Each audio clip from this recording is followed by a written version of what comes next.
I retired from killing 10 years ago. Built a quiet life in a town that asked no questions. But yesterday, the man I failed to kill walked into my general store with a smile and 6 hired guns. He didn't come for revenge. He came to remind me that some debts follow you across lifetimes, and the town I've learned to love will burn unless I become the monster I buried. These lands know pain better than joy. Every mark in the sand tells a story, but folks rarely listen. I saw this tale with my own eyes, like the crackle of a fire at night.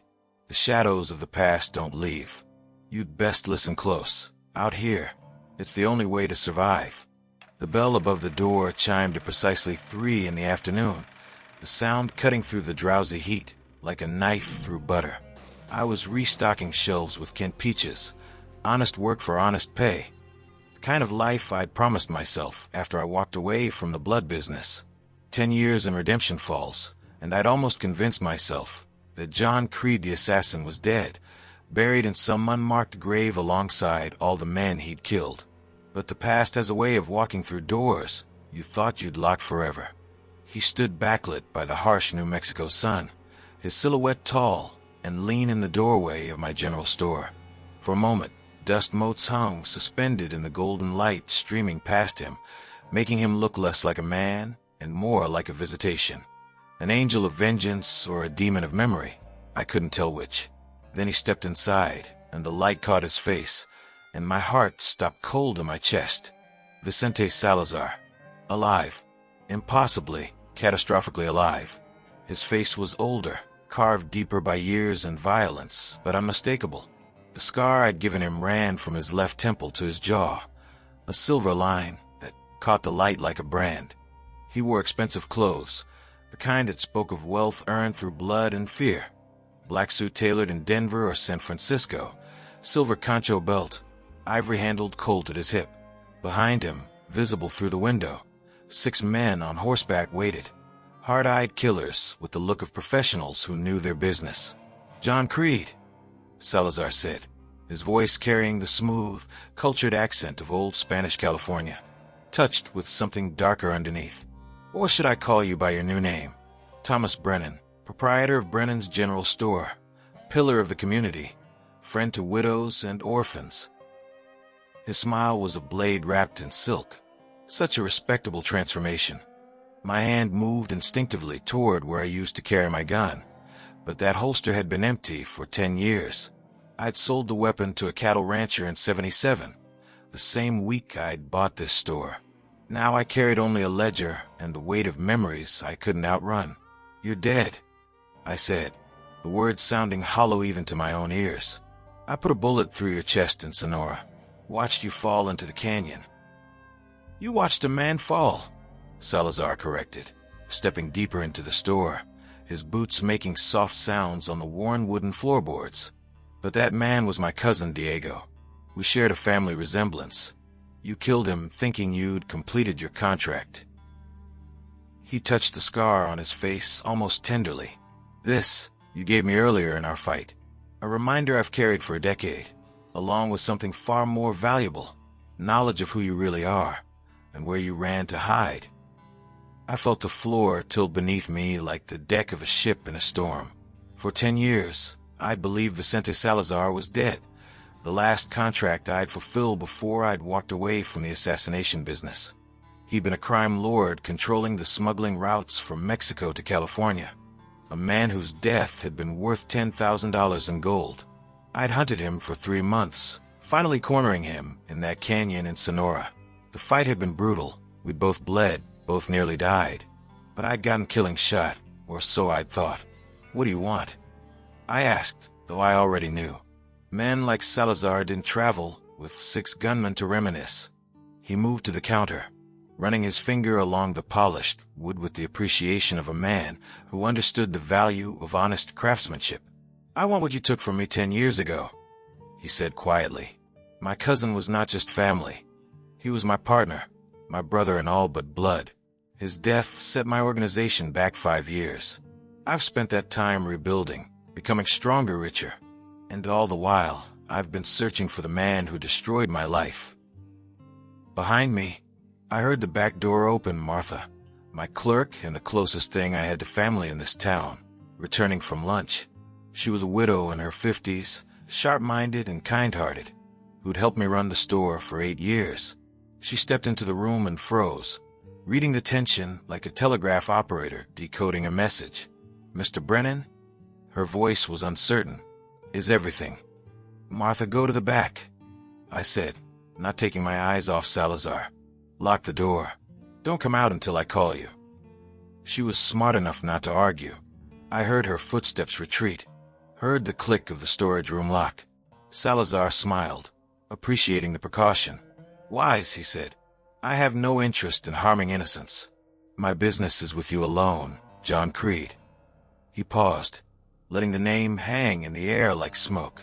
"Or should I tell this town what you really are? Should I stand in the street and announce that their beloved storekeeper is actually one of the most prolific killers the West has ever known? A man who's murdered, what was your final count? 37 men. 39. I corrected automatically, then cursed myself for the admission. But those contracts are 10 years dead. I'm not that man anymore. "Oh, but you are," Salazar said softly, leaning across the counter until I could smell the pomade in his hair, see the cold calculation in his dark eyes. A wolf doesn't become a sheep simply by living among them for a few seasons. The teeth remain. The instincts remain. You're still a killer, John Creed. You've just been pretending otherwise. I wanted to argue, to claim he was wrong, but standing there in my store, surrounded by the peaceful trappings of the life I'd built, the neat rows of goods, the credit ledger where I tracked the debts of neighbors I trusted, the bell that chimed cheerfully with each customer, I felt the old coldness stirring in my chest. The wolf, recognizing another predator. "What do you want?" I repeated. Salazar straightened, his hand resting casually on his gun belt. Not a threat, but a reminder. "I want you to suffer as I have suffered. I want you to lose everything you love, as you took everything from me." He gestured toward the window, toward the town beyond. Redemption Falls. Population 237. Good people mostly. Farmers, shopkeepers, a few ranchers. A school teacher, Miss Elizabeth Hartley, I believe. Pretty woman. I understand you take her to the church social every month. Ice flooded my veins. Elizabeth, the one person in this town who'd seen past my walls, who'd made me believe I could be something other than a weapon. We'd been courting for 6 months, carefully, properly, like normal people building normal lives. "Leave her out of this," I said, and heard the killer's voice emerge from my throat, cold, flat, promising death. "Oh, I intend to," Salazar assured me. "In fact, I intend to leave this entire town unharmed. On one condition." He paused for effect. "You have 3 days to leave Redemption Falls. Disappear. Change your name again. Run to some other territory. And live with the knowledge that you're a coward who abandoned people who trusted you. Do this, and I'll ride away. Stay, and I'll burn this town to ashes. Every building, every farm, every life. I'll make sure Elizabeth Hartley is the last to die, so she'll have time to understand what loving a monster costs." The bell chimed again. Sheriff Dan McCready pushed through the door, his weathered face creasing with concern. He was 60, competent but not fast, the kind of lawman who kept the peace through respect and reason rather than gunplay. Against Salazar's 6 hired killers, he'd be dead in seconds. "Tom, I saw the horses outside," McCready said, his hand resting on his old Remington revolver. "Everything all right here?" "Everything's fine, Sheriff," Salazar said smoothly, turning to face him with a smile that could charm rattlesnakes. "Just conducting some business with Mr. Brennan. We go back a long way, don't we, Thomas?" I met the sheriff's eyes, saw the question there. One word from me, and McCready would try to arrest Salazar and his men. It would end in a bloodbath, with the sheriff dead and the town under siege. Or I could lie, protect the peace a little longer, buy myself time to figure out what to do. "Old friends," I managed to say. "From California. Vicente here was just passing through. Thought he'd say hello." McCready's eyes narrowed. He knew something was wrong, but he also knew me well enough to trust that I had my reasons for the lie. All right then, but if you need anything, Tom, you know where to find me. He tipped his hat and left, casting one last suspicious glance at Salazar before the door swung shut. Wise choice, Salazar said, watching the sheriff cross the street through the window. 3 days, John Creed. After that, I stopped being patient. He turned and walked to the door, pausing with his hand on the frame. Oh, and don't consider trying to kill me and my men. I've left instructions with associates in Santa Fe. If I don't return within the week, they'll come here with 30 gunmen and finish what I started. The only way this town survives is if you run. 3 days. He left, the bell chiming mockingly in his wake. Through the window, I watched him mount his horse and lead his men down Main Street at a leisurely pace, as if he owned the world and everything in it. Martha emerged from a storage room, her face pale. Mr. Brennan, who was that man?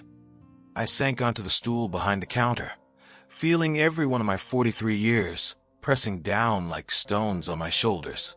Someone from a life I thought I'd left behind, I said quietly, and the death of everything I've tried to build here.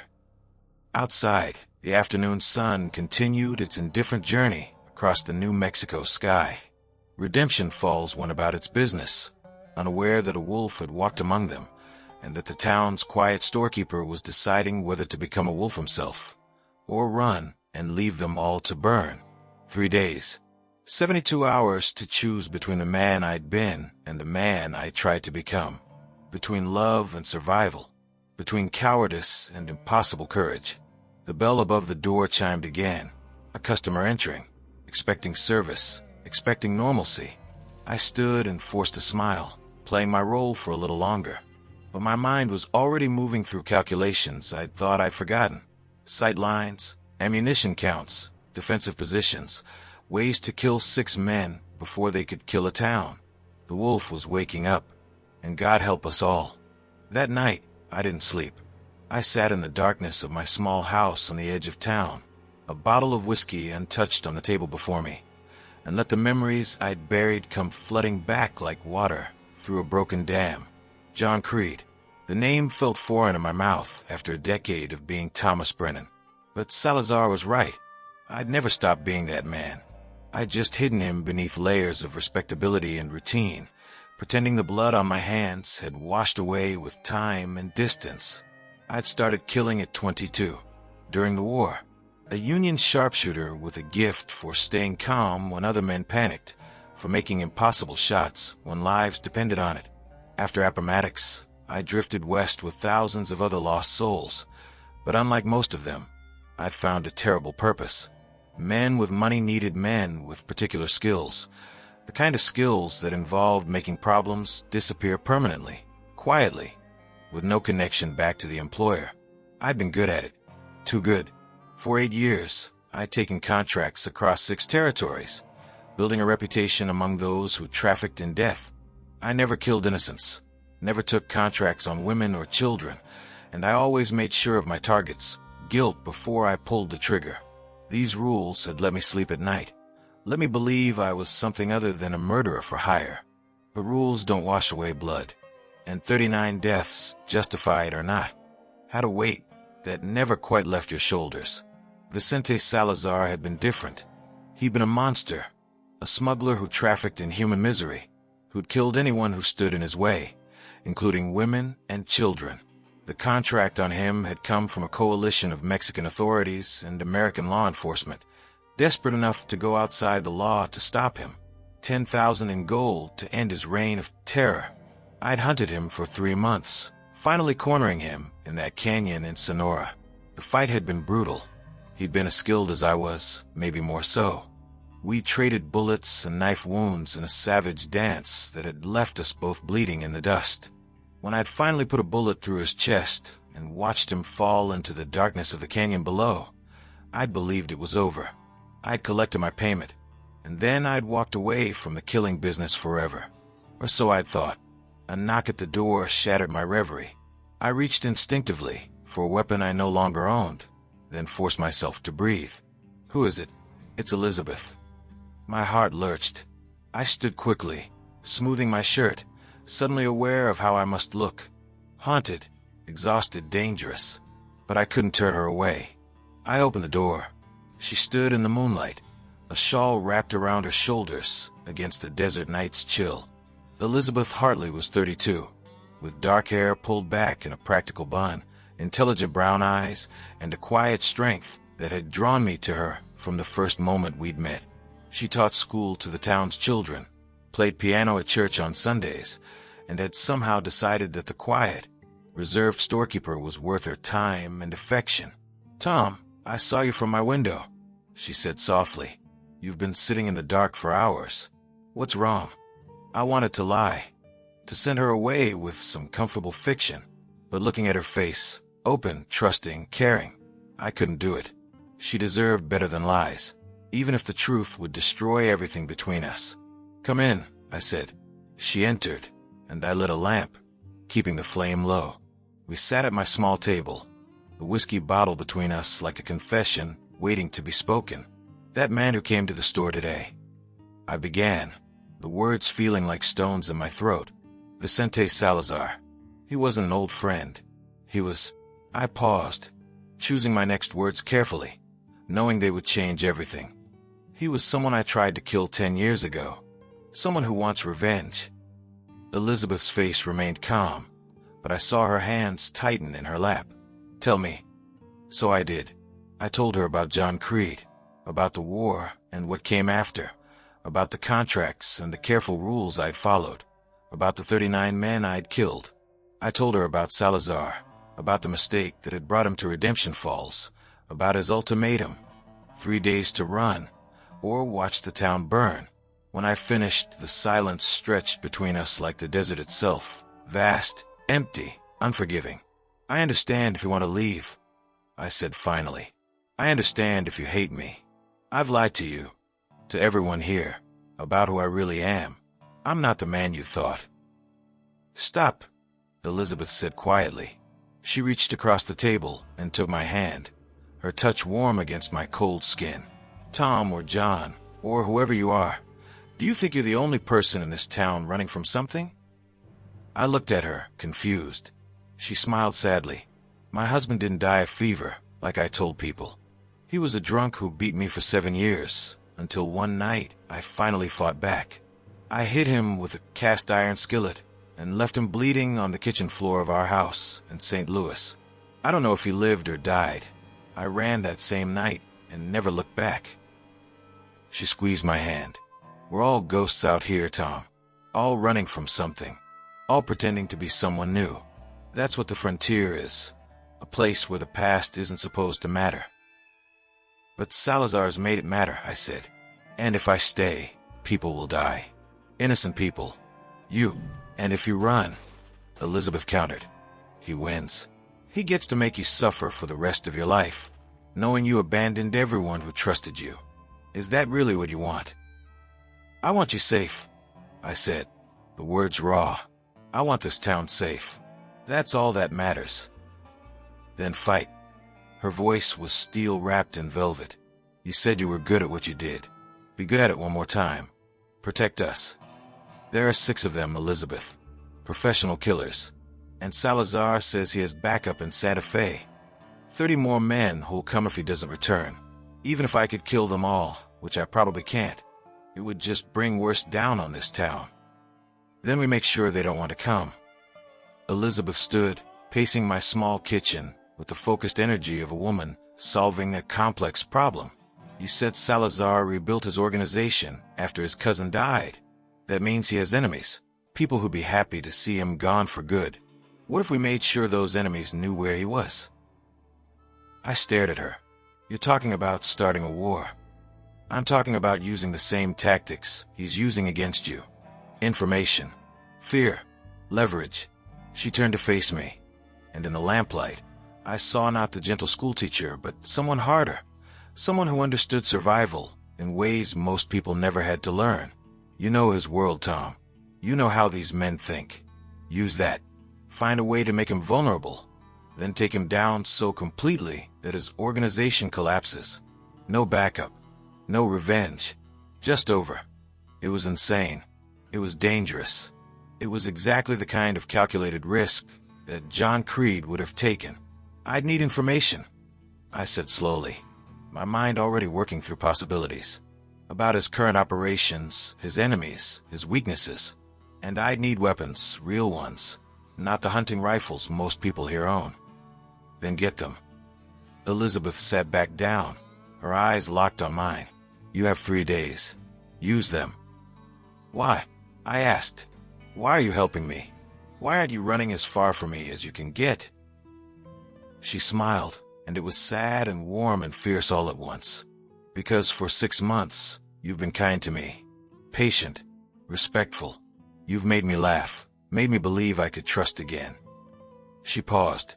And because I've known men who killed with clean hands and clear consciences, and men who never hurt anyone, but were monsters nonetheless. What you did before doesn't matter to me. Who you choose to be now, that's what matters. I realized I was crying, silent tears tracking down my face, carrying 10 years of guilt and isolation with him. Elizabeth stood and pulled me into her arms, and I let myself be held, let myself be human for just a moment before I had to become a weapon again. Thank you, I whispered into her hair. Don't thank me yet, she said. We might all die. We might, I agreed, but at least we'll die fighting. That's more than most people get. She pulled back, wiped my tears with her thumbs, then kissed me, soft and quick and full of promise. Then let's make sure we don't die at all. After she left, I sat in the darkness for a long time, feeling something I hadn't felt in a decade. Purpose. Not the cold purpose of a contract killing, but something warmer, more human. I was going to protect these people. I was going to protect her. And if that meant becoming John Creed one more time, so be it.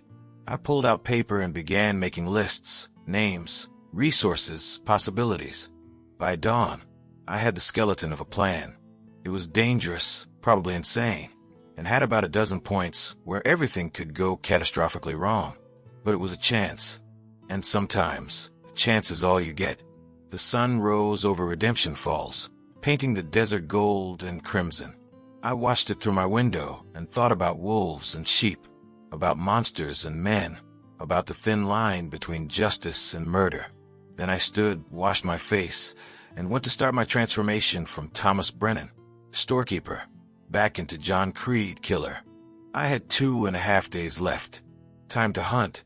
The first person I needed was Samuel Torres, and finding him meant riding 6 miles out to the ramshackle ranch he shared with his pregnant wife and 3 young children.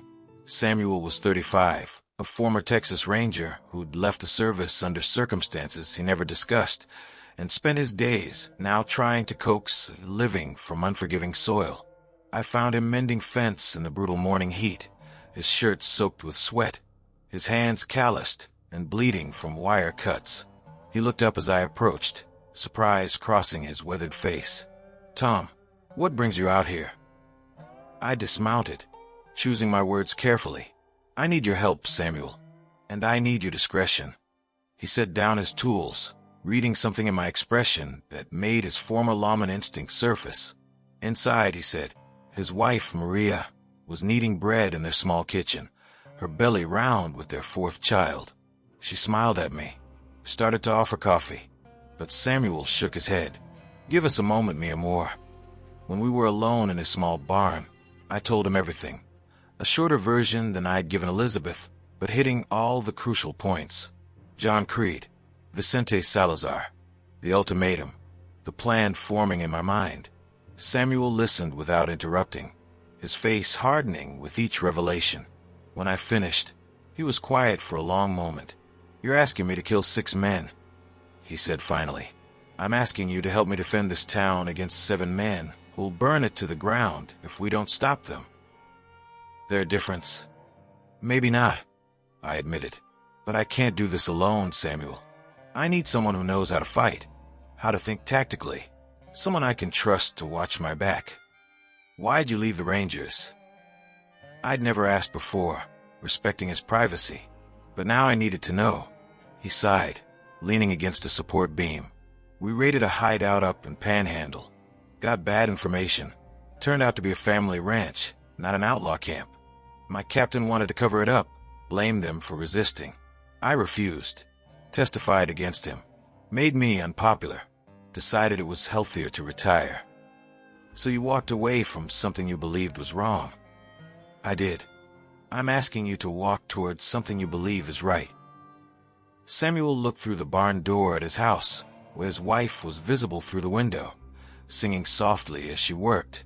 If I help you, and we lose, Salazar kills my family along with everyone else. If you don't help me, and I fail, he kills them anyway. At least this way, they have a chance.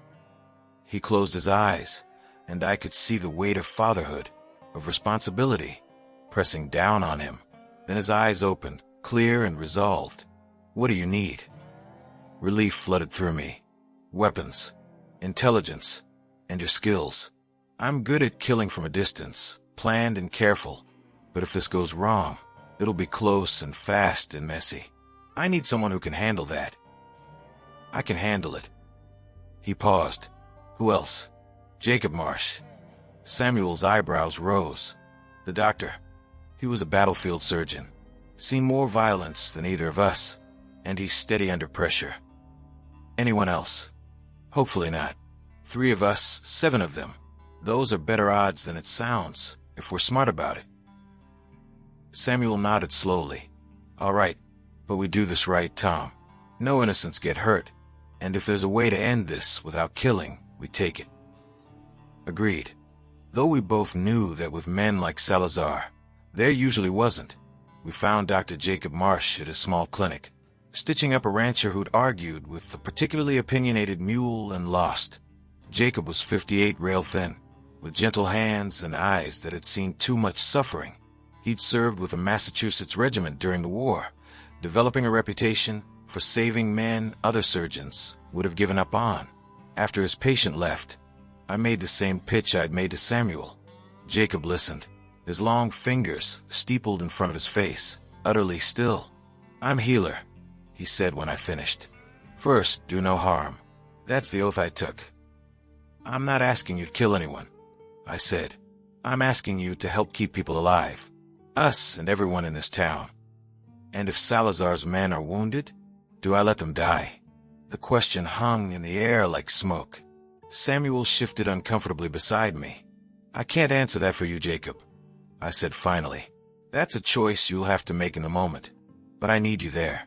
Need your calm, your medical skills, your steadiness. Even if you never fire a shot. Jacob stood and walked to his window, looking out at the dusty street where children played, chasing a hoop with a stick, their laughter bright in the afternoon air. My daughter died of cholera when she was 7, he said quietly. That was 30 years ago back in Boston. My wife blamed me, said if I'd been a better doctor, I could have saved her. She left me 6 months later. He turned to face us. I came west to escape that failure, build a new life here, save what lives I could. But I've always wondered if I did the right thing, running away. This isn't running, Samuel said gently. No, Jacob agreed. It's the opposite. He took a deep breath. I'm not a fighter, gentlemen, but I'll help. God forgive me, I'll help. The 3 of us spent the rest of the day planning. Samuel had 2 rifles and a shotgun at his ranch, along with ammunition he'd kept from his ranger days. I had money, savings from a decade of frugal living, which I used to buy weapons and supplies from a trading post 20 miles away, far enough that questions wouldn't trace back to Redemption Falls. By evening, we'd assembled an arsenal in my store's back room. 4 rifles, 3 shotguns, 6 pistols, and enough ammunition for a small war. We'd also begun mapping the town, identifying defensive positions, kill zones, escape routes. They're camped 2 miles outside town, Samuel reported, having done reconnaissance while I'd been gathering supplies. 7 men, like you said, professional setup, sentries, rotation schedule. Salazar staying at the hotel, though, separate from his men. Arrogant, I observed, or smart. If something happens to his men, he can claim innocence, say they acted without his knowledge. So we need to take them all at once, Jacob said, surprising us both with his tactical thinking. If even one escapes to report back. Then 30 more come to burn the town. I finished. Exactly. Which means this has to be perfect. One shot, one night, total elimination. Samuel whistled low. That's not a fight, Tom. That's an execution. Yes. I agreed, meeting his eyes. That's exactly what it is. Still in. He thought about his pregnant wife, his children, the life he'd built from the ashes of his former career. Then he nodded. Still in. Jacob. The doctor's hands trembled slightly, but his voice was steady. I'm in. God help us all, I'm in. We spent another 2 hours refining the plan, arguing over details, identifying weak points. By the time we finished, night had fallen over Redemption Falls, and the stars burned cold and indifferent overhead. Tomorrow night, I said. We move tomorrow night. That gives us 1 day to finalize positions, check equipment, make our peace with what we're about to do. And if it goes wrong? Jacob asked. Then we die.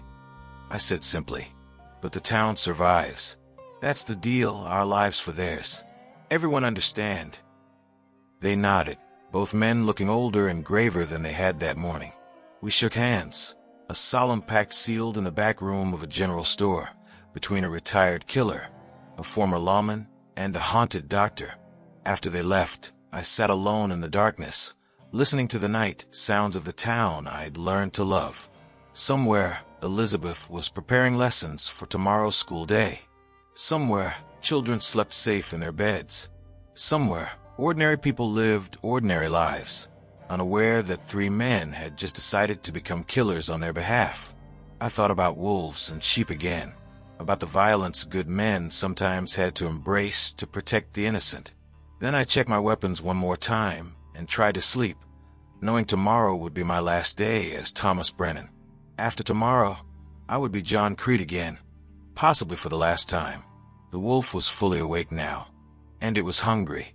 The next day passed with agonizing slowness, each hour stretching like taffy in the desert heat. I opened the store as usual, served customers with my usual polite efficiency, and listened to the mundane concerns of people who had no idea their world was balanced on a knife's edge. Mrs. Henderson needed fabric for a new dress. Young Timothy wanted peppermint sticks and had to be reminded that credit wasn't the same as charity. Old Pete complained about his rheumatism and the price of tobacco and the sorry state of the world in general, same as he did every Thursday. Normal. Everything desperately, preciously normal. But underneath the routine, I was John Creed again, watching angles, calculating distances, preparing for violence with the cold efficiency of a man who'd spent 8 years perfecting the art of death. At noon, Vicente Salazar walked into my store. He was alone this time, his expensive suit immaculate despite the dust, his ivory-handled Colt prominent on his hip. He browsed the shelves like a genuine customer, taking his time, making a show of examining goods he had no intention of buying. "Tomorrow's your deadline," he said conversationally, picking up a can of peaches and pretending to read the label. "Have you made your decision, Mr. Brennan?" "Still thinking," I lied. "Don't think too long. My patience has limits." He set down the can and moved to the counter, leaning close enough that I could smell his cologne, expensive, imported, the kind that spoke of wealth and refinement. "You know what fascinates me about you, John Creed? You actually believed you could stop being what you are, as if violence was a coat you could simply take off and hang on a peg." He smiled. "But violence isn't clothing. It's skin. It's bone. It's the truth underneath all our civilized pretensions." Is there a point to this philosophy lesson? The point is inevitability. You're going to run, or you're going to watch everyone you care about die. Those are your only options. Fighting isn't on the table. You're outgunned, outmanned, and out of time. The smart play is to run. Maybe I'm not as smart as I used to be. Salazar studied me with those dark, calculating eyes. Or maybe you're considering something very stupid. Let me save you the trouble. I've fought men like you before. John Creed. Skilled men. Confident men. Desperate men. They're all dead now. All of them. You won't be different. Probably not. I agreed. But you'll be dead too. That count for anything. He laughed, genuinely amused. If you manage to kill me, my men will massacre this town. If you kill them too, my associates will come from Santa Fe and finish the job. And if by some miracle you kill all of us, someone else will eventually track you down. Because that's what you are, a target. Always have been, always will be. The moment you took your first contract, you painted a bullseye on your back that will never wash off. So what do you suggest? I run forever. I suggest you accept reality. You're a killer, not a storekeeper. Stop pretending otherwise. Leave this place. Go back to what you're good at, and maybe you'll live long enough to die of something other than a bullet. He straightened. 24 hours, John Creed. Then I stopped being patient. He left without another word, the bell chiming cheerfully behind him. I watched him walk down the street, every movement controlled and confident. A man who believed he'd already won. Maybe he had. Maybe this plan was suicide dressed up as strategy. But I'd made my choice. That afternoon, I visited Elizabeth at the schoolhouse. Class had just ended, and she was erasing the blackboard, chalk dust moting in the golden sunlight streaming through the windows. She turned when I entered, and her smile was warmth itself. "Tom, how are the preparations?" "As ready as they'll ever be." I moved to the window, looking out at the children playing in the yard, tag and hopscotch, and all the innocent games that had no room for violence or fear. "Elizabeth, if this goes wrong." "It won't. But if it does, I need you to promise me something. Take the fastest horse in town and ride east. Don't stop until you're 100 miles away. Change your name. Start over. Live." She came to stand beside me, her shoulder touching mine. "And if it goes right, then maybe I get to keep being Thomas Brennan. Maybe we get to see where this thing between us goes." "I'd like that." She took my hand, lacing her fingers through mine. "I'd like that very much." We stood there in the quiet schoolhouse, watching children play, holding hands like normal people with normal futures. For just a moment, I let myself imagine it, a life with Elizabeth, growing old in Redemption Falls, dying eventually in a bed rather than in blood and dust. It was a beautiful dream. It felt impossibly far away. "I should go," I said finally. "Final preparations. But Elizabeth, thank you for believing I could be something other than what I was." "You already are something other," she said firmly. "You're a man who chose to fight for people instead of running. That's not John Creed. That's Thomas Brennan. Don't forget that." I kissed her then, soft and lingering, memorizing the taste of her, the feel of her in my arms, just in case this was the last time. "If I die tonight," I whispered, "know that you made the last 10 years worth living." "You're not going to die."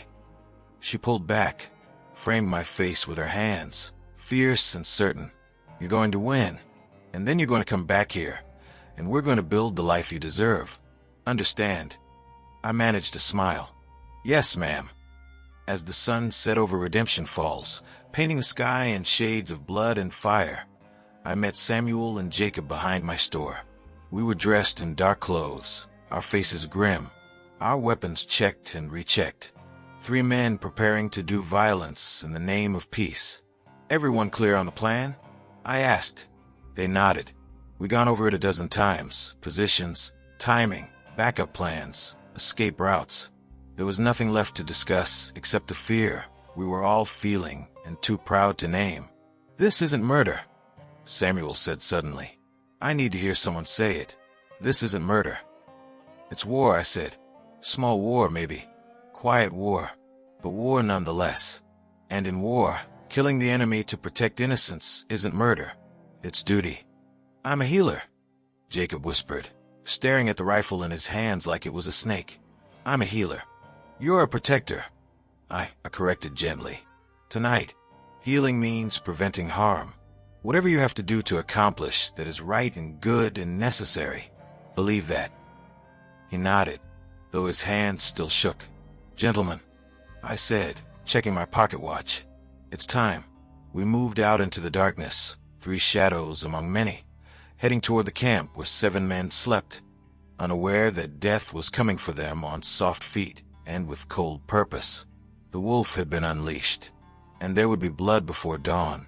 The camp lay 2 miles outside town, nestled in a shallow canyon that provided natural cover from wind and prying eyes. Salazar's 6 men had chosen well: good sight lines, defensible position, water nearby from a seasonal creek. They were professionals, which made them dangerous. But professionals had patterns, routines, predictable behaviors, and patterns could be exploited.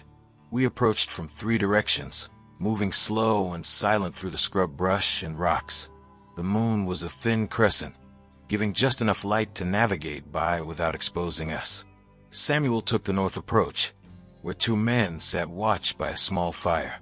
Jacob positioned himself on the eastern ridge with a rifle, covering the camp's entrance.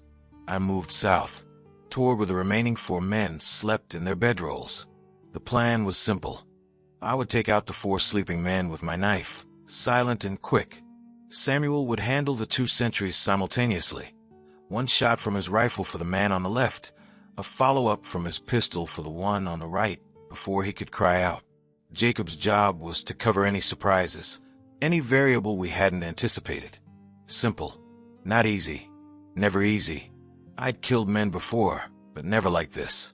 My contracts had always been singular, focused, 1 target, usually face-to-face or from calculated distance.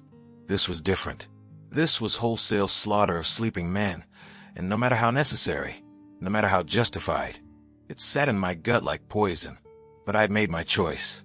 The town's safety over my conscience, their lives over my soul.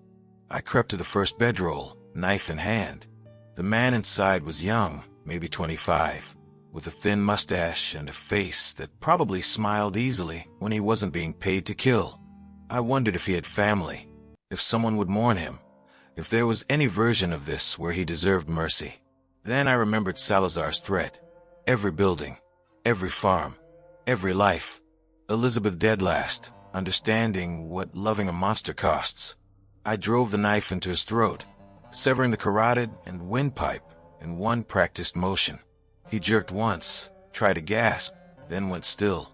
Blood, hot and slick, poured over my hands. The coppery smell filled my nostrils. 1. The second man was older, harder, sleeping with his gun belt within reach. I was more careful here, more patient. When his breathing deepened into true sleep's rhythm, I struck.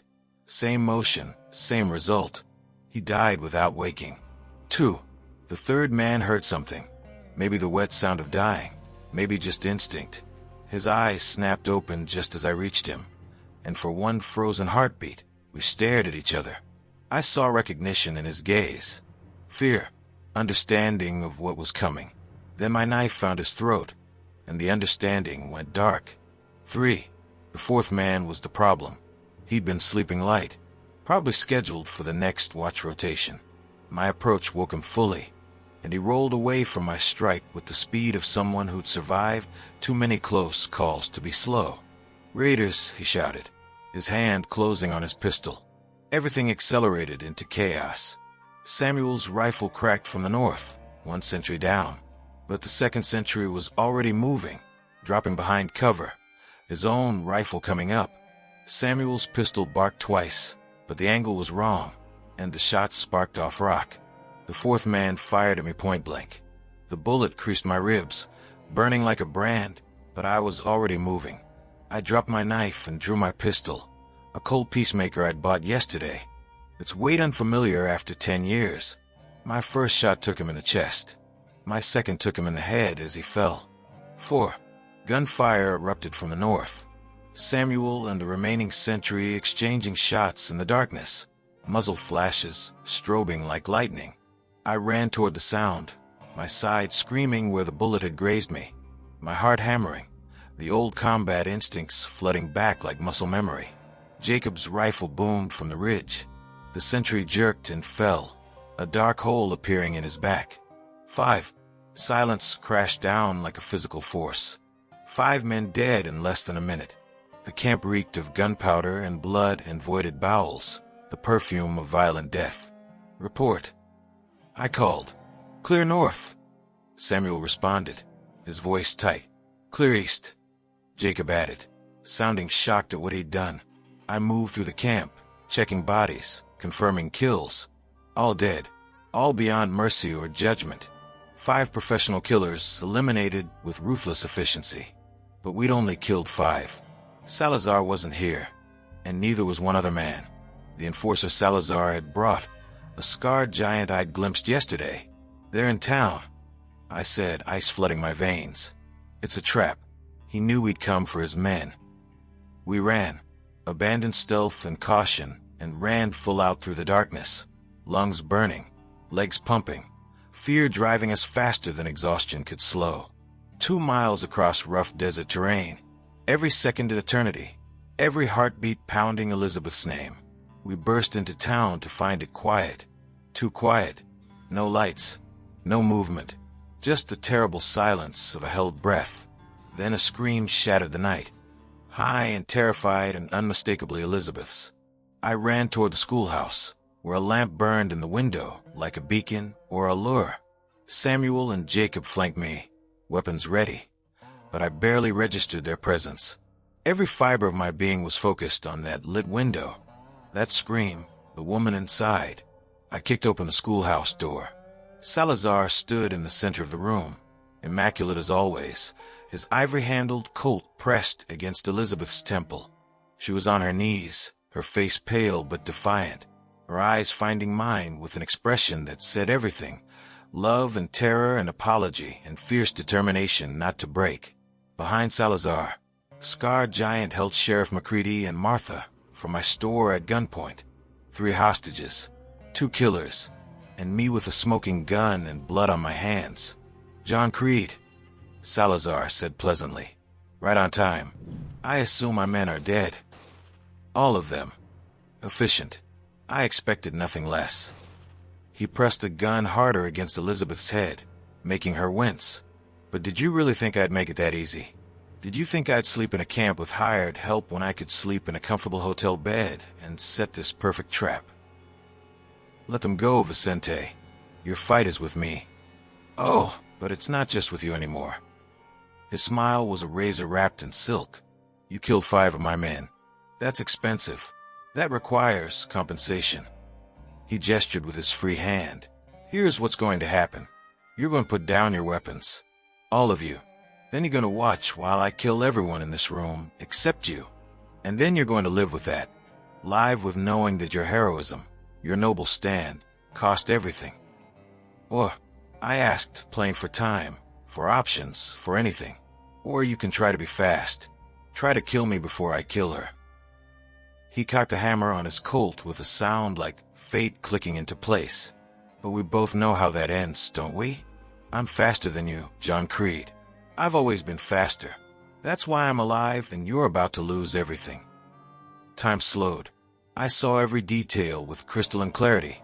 Elizabeth's terrified eyes, Salazar's confident smile, the scarred giant's finger tightening on his trigger, Samuel and Jacob frozen beside me, calculating impossible odds. And I saw one other thing. A shadow moving outside the window behind Salazar. Small, quick, determined. Timothy, the boy who bought peppermint sticks on credit, moving with a large rock in his hands and murder in his young eyes. I had one chance, one moment, one impossible shot. "Vicente," I said, my voice utterly calm, "you made one mistake." "Oh, what's that?" "You assumed I came here to be a hero. I raised my gun. I came here to be a killer." Timothy smashed the window and hurled the rock. Salazar flinched, just a fraction, just an instant. His gun moved a crucial inch away from Elizabeth's head. I fired. The bullet took Salazar in the shoulder, spinning him away from Elizabeth.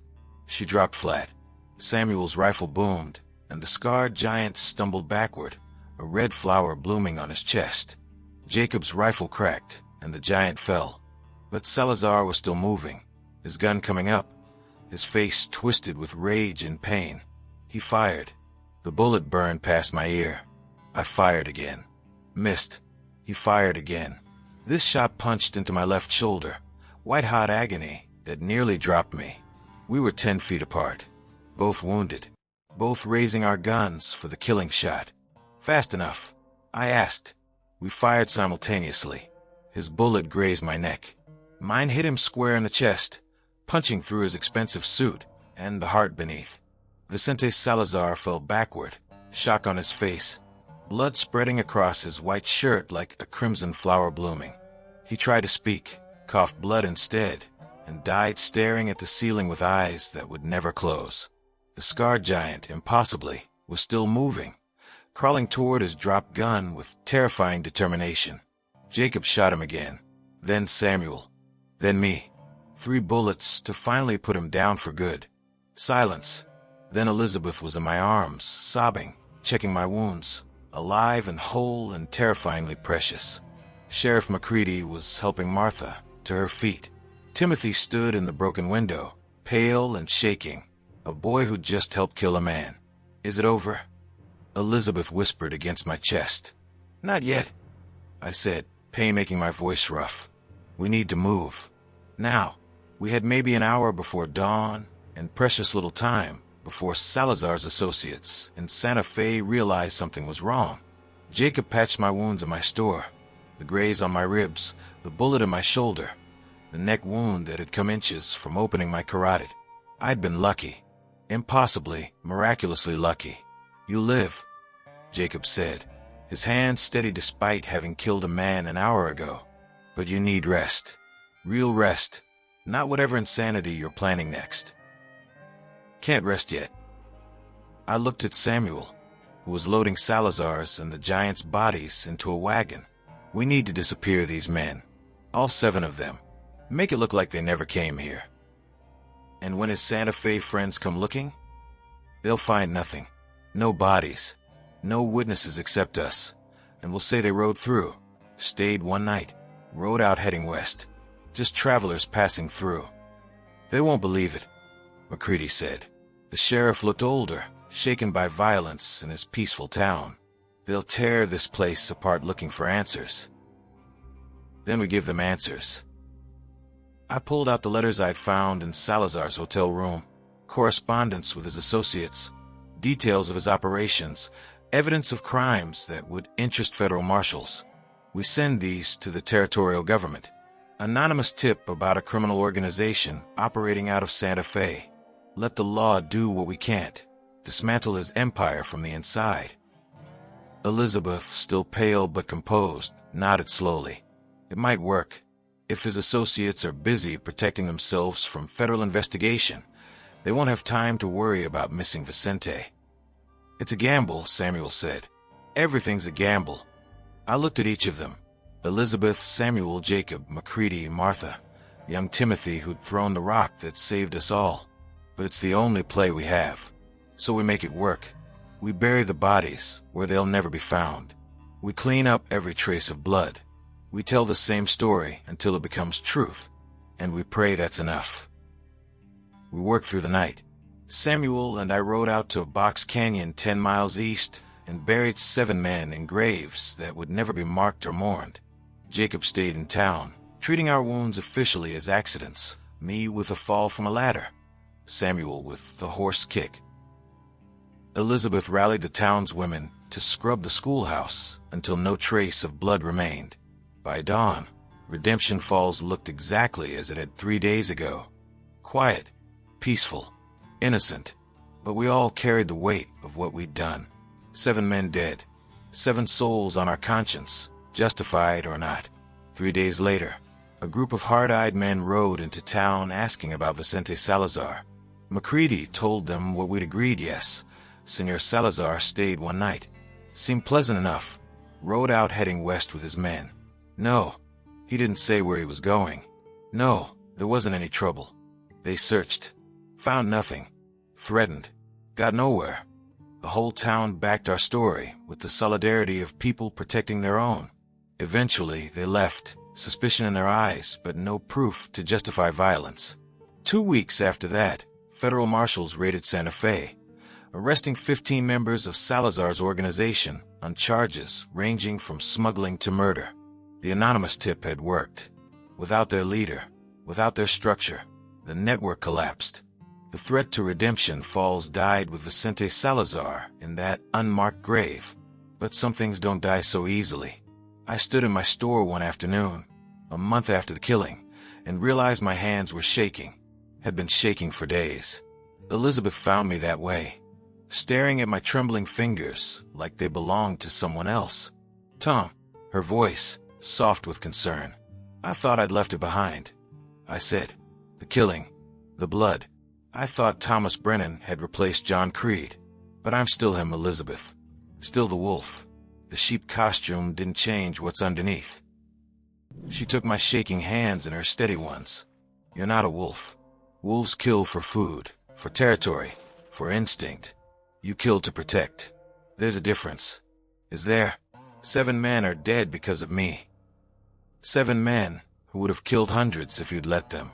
7 men who chose violence as their profession and met violence in return." She squeezed my hands. "You're not John Creed anymore, Tom. And you're not just Thomas Brennan either. You're something new. Someone who carries both those men inside him and chooses, every day, which one to be. And if I choose wrong, then I'll be here to remind you who you really are. We all will." She kissed my hands, those blood-stained, trembling hands that had killed and saved in equal measure. "You're not alone anymore. Remember that." Samuel struggled too. I'd see him at his ranch, playing with his children, and catch a haunted look in his eyes. The weight of the century he'd shot, the giant he'd helped kill. He'd left the Rangers to escape sanctioned violence, only to commit unsanctioned violence to protect his family. The irony wasn't lost on either of us. Jacob had the worst of it, the healer who'd killed. He stopped attending church for a month, unable to reconcile what he'd done with what he believed. But eventually he returned, and I saw him praying, not for forgiveness, but for understanding, for peace with impossible choices life sometimes demands. Young Timothy never spoke about throwing that rock, but I'd catch him watching me sometimes, a question in his eyes. Did I do right? Was I wrong? I'd nod, and he'd nod back, and we'd carry that secret together. The boy and the killer, bound by violence and survival. 3 months after Salazar died, Elizabeth and I married in the church, with the whole town celebrating. Samuel stood as my best man. Jacob performed a blessing. Timothy brought wildflowers. And for one perfect day, I wasn't John Creed or Thomas Brennan. I was just a man marrying the woman he loved, in a town that had chosen to forget who he'd been and accept who he was becoming. But late that night, lying beside my sleeping wife, I thought about wolves and sheep, about violence and peace, about the price good men pay to protect innocent things. I'd killed 7 men to save 237.